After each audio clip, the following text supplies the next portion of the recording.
Hi everybody, Miss Ryan here. So, due to the hurricane, I'm going to give you a few tutorial videos that you can watch so we can maximize work time during class. I'm going to do 3 videos. One will be a review of UV mapping.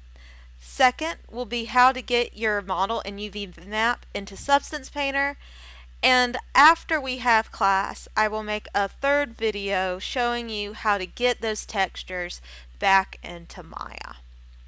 So you may notice a familiar little man, our little blocky man that we've made in class. This time I've also given him a sword that will come into play later. And I'm going to give a quick refresher on that UV mapping. So when you're starting to UV mapping, it's all about the logic.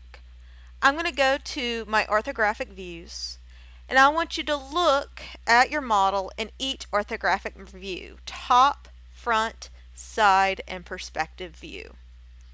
You can see here that front gives me the most information about my little robot man. That's because I can see his full silhouette. I can make out his head, his arms, and his legs. Whenever you're UV mapping, always start by identifying the axis that has the most information. In this case, is front and my z-axis. I'm going to project a camera almost. It's not really a camera, but it's the same idea on that front z-axis. So, at the top, you'll see UV, where UV mapping is nice and intuitive. I'm going to click that and go to planar. We're going to click on the little gray square next to it. Like everything in Maya, whenever we click on that gray square, it's going to give us more options. And you can see I can project from one of these axes. X, which is from left to right, Y, which is up and down, and Z, which is forward and backwards, or in this case, our front axis. I always want to make sure that keep image width and height ratio is also turned on, otherwise my projection map will be distorted. Rather than hitting project, I'm going to hit apply. The reason I don't hit project is because that closes the window. Sometimes you'll accidentally project on the wrong axis. If I hit apply, the window remains open. I can select the correct axis and fix my problem. Once you have this little square around it, I can go to the UV editor. Now, you already know I'm on the right direction because the UVs actually look like my little robot man. But we have to unfold him like a piece of origami or a sewing pattern. So what we're going to do, we're going to go to View and make sure Shaded is turned on. When it's turned off, all we can see is the wireframe, and that doesn't give us enough information. We need Shaded on so we can see what is overlapping. Purple means it's overlapping. Orange means it's flipped. We're trying to get everything to turn Carolina blue. So I'm going to go into UVs, and if you notice, if I look back over in my viewports in Maya, let's minimize this window, it will show you my UVs on the character. It's time for me to start making some cuts. I'm going to cut this guy up. To do so, I need to cut off all the extremities first, just like you would if you were sewing together a shirt. So I'm going to go into edge mode and cut off the extremities here.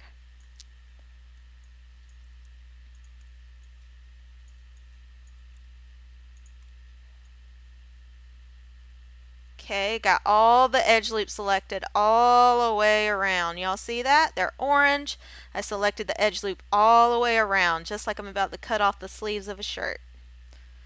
I'm going to do the same thing where the head connects to the body. And of course where the legs connect to the body. And I can select multiple edge loops at once, so I only have to do cut a little bit at a time. But if you want to do it extremity by extremity, that is until you're used to it, that is perfectly fine. All right.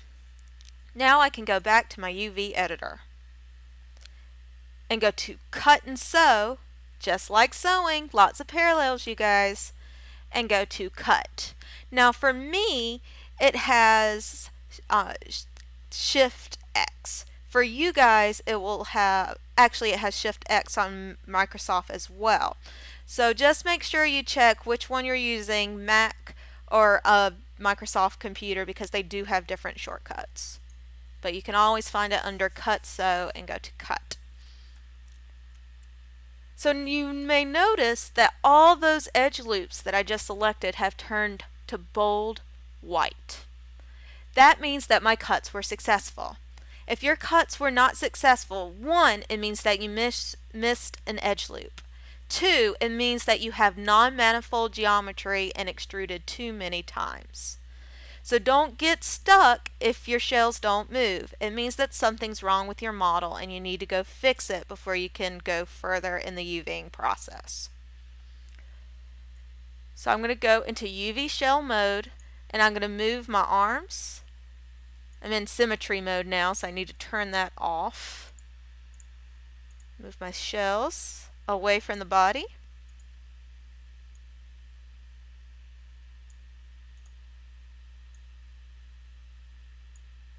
And so now I can work with them separately. I want them all to be in this little corner right here. See that green and that red? Those are the UV axes. And this is one UV box. When I'm done, everything will be inside of that box. Now I have to think about how I can cut these different pieces and roll them flat like a scroll. To do that, I need to think about the best place to cut them. Those best places are going to be where you can't see the seams, like the back of the body or the back of the head, or underneath the arms. Think about your shirt. Where are the seams on your shirt right now? They're underneath the arm. That's exactly how we'll do this. You may also have to cut other faces that would keep a sleeve together. Ever wonder why that line was in the end of your socks? That's why. It's what keeps it whole even though it's mostly 2D. So I'm going to go back to my viewport and I'm going to cut underneath the arms. And some places you'll have to make multiple cuts, and other places you can only have to make one. It depends on the UV shell. Now we talked about how to cut these pretty intensely in class, so I'm not going to go over all the different ways you can think about cutting these up. I'm just going to do it. Since I think this is the 3rd or 4th time I'm showing this to you guys, so I think you got it.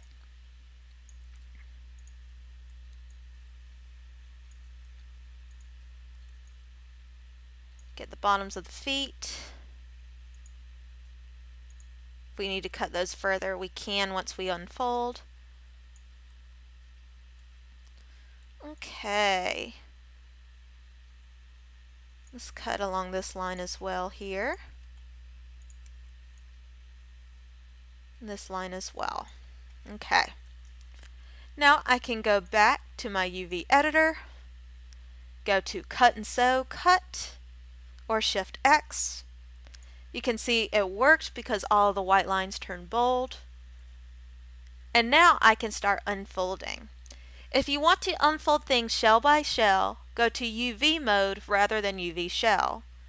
That way you can select the individual points, called UVs, which will be wherever there's a vertice, and unfold them bit by bit. I'm pretty confident in all of my cuts, so I'm just going to go to UV shell mode. I'm going to select everything, and I'm going to go to Modify, Unfold. On a Mac, it's going to be Command U. On a PC, it's going to be Control U. And that looks pretty good, you guys. I cut it pretty successfully, so I don't have to make any extraneous cuts. I just have to lay everything out.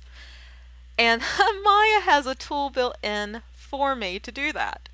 If you go to Modify, Layout, now everything is in there, but remember, some parts may need to be bigger than others. The head should be larger than the body because it needs more detail. Also, notice how some of my UV shells are touching? That's undesirable. We are going to be using Substance Painter to paint our textures. And if they're touching, that means when I'm painting the body and start to paint over here, they may flow over to the wrong shell. We want a little bit of area so our textures can bleed over.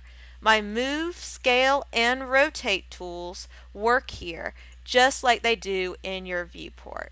So I can scale things appropriately.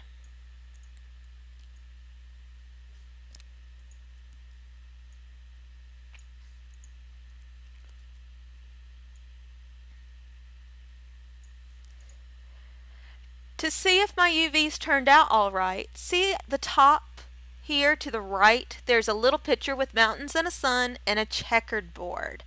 Click the checkered board and it will pop up not only in your UV editor, but if I minimize the UV editor, you can see it also shows up in your viewport.